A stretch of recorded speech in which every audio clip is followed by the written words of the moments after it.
جو لوگ اللہ اور اس کے رسول سے لڑائی کریں اور ملک میں فساد کرنے کو دوڑتے پھریں، ان کی یہی سزا ہے کہ بری طرح قتل کر دیے جائیں یا سولی چڑھا دیے جائیں یا ان کے ایک ایک طرف کے ہاتھ اور ایک ایک طرف کے پاؤں کاٹ دیے جائیں یا ملک سے غائب کر دیے جائیں۔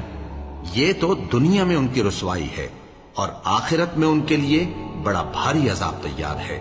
ہاں، جن لوگوں نے اس سے پیشتر کہ تمہارے قابو آ جائیں توبہ کر لی، تو جان رکھو کہ اللہ بخشنے والا ہے، مہربان ہے۔ اے ایمان والو، اللہ سے ڈرتے رہو اور اس کا قرب تلاش کرتے رہو، اور اس کے رستے میں جہاد کرو تاکہ کامیاب ہو جاؤ۔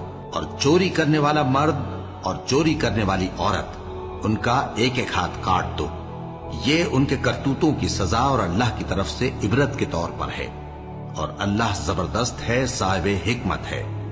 پھر جو شخص گناہ کے بعد توبہ کر لے اور نیکوکار ہو جائے تو اللہ اس کو معاف کر دے گا۔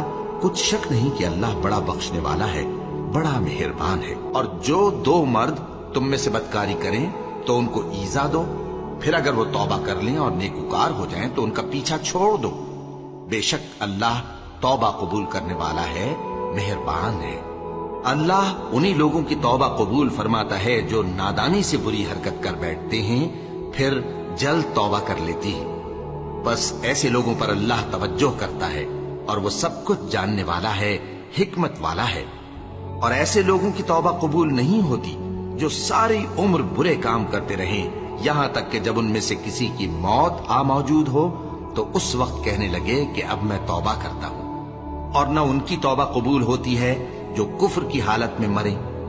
ایسے لوگوں کے لیے ہم نے دردناک عذاب تیار کر رکھا ہے، اور کسی مومن کو شایع نہیں کہ دوسرے مومن کو مار ڈالے مگر غلطی سے ایسا کر بیٹھے، اور جو غلطی سے بھی مومن کو مار ڈالے تو وہ ایک مسلمان غلام آزاد کر دے اور مقتول کے وارثوں کو خون بہا بھی دے، مگر یہ کہ وہ معاف کر دیں۔ پھر اگر مقتول تمہارے دشمنوں کی جماعت میں سے ہو اور وہ خود مومن ہو تو صرف ایک مسلمان غلام آزاد کرنا چاہیے، اور اگر مقتول ایسے لوگوں میں سے ہو جن میں اور تم میں صلح کا عہد ہو تو وارثان مقتول کو خون بہا دینا اور ایک مسلمان غلام آزاد کرنا چاہیے۔ اور جس کو یہ میسر نہ ہو وہ متواتر 2 مہینے کے روزے رکھے۔ یہ کفارہ اللہ کی طرف سے قبول توبہ کے لیے ہے، اور اللہ سب کچھ جانتا ہے، بڑی حکمت والا ہے۔ اور جو شخص کسی مسلمان کو قصدن مار ڈالے گا تو اس کی سزا دوزخ ہے، جس میں وہ ہمیشہ جلتا رہے گا، اور اللہ اس پر غضبناک ہوگا اور اس پر لعنت کرے گا، اور ایسے شخص کے لیے اس نے بڑا سخت عذاب تیار کر رکھا ہے۔ اے اہل ایمان، مومنوں کے سوا کافروں کو دوست نہ بناؤ۔ کیا تم چاہتے ہو کہ اپنے اوپر اللہ کا صریح الزام لو؟ کچھ شک نہیں کہ منافق لوگ دوزخ کے سب سے نچلے درجے میں ہوں گے، اور تم ان کا کسی کو مددگار نہ پاؤ گے۔ ہاں، جنہوں نے توبہ کی اور اپنی حالت کو درست کر لیا اور اللہ کی رسی کو مضبوط پکڑ لیا اور خالص اللہ کے حکم بردار ہو گئے، تو ایسے لوگ مومنوں کے ساتھ ہوں گے، اور اللہ عنقریب مومنوں کو بڑا ثواب دے گا۔ اور جو شخص اسلام کے سوا کسی اور دین کا طالب ہوگا وہ اس سے ہرگز قبول نہیں کیا جائے گا، اور ایسا شخص آخرت میں نقصان اٹھانے والوں میں ہوگا۔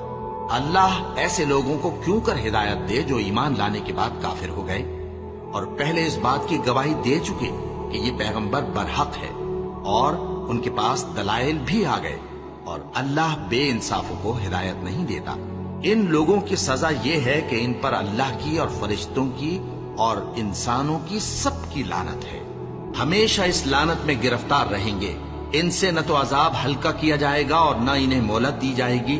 ہاں، جنہوں نے اس کے بعد توبہ کی اور اپنی حالت درست کر لی تو اللہ بخشنے والا مہربان ہے۔ جو لوگ ایمان لانے کے بعد کافر ہو گئے پھر کفر میں بڑھتے گئے، ایسوں کی توبہ ہرگز قبول نہیں ہوگی، اور یہ لوگ گمراہ ہیں۔ جو لوگ کافر ہوئے اور کفر ہی کی حالت میں مر گئے، وہ اگر نجات حاصل کرنی چاہیں اور بدلے میں زمین بھر سونا دیں تو ہرگز قبول نہیں کیا جائے گا۔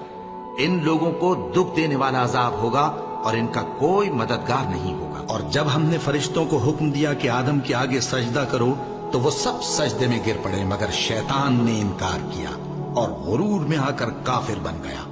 اور ہم نے کہا کہ اے آدم، تم اور تمہاری بیوی بہشت میں رہو اور جہاں سے چاہو بے روک ٹوک کھاؤ پیو،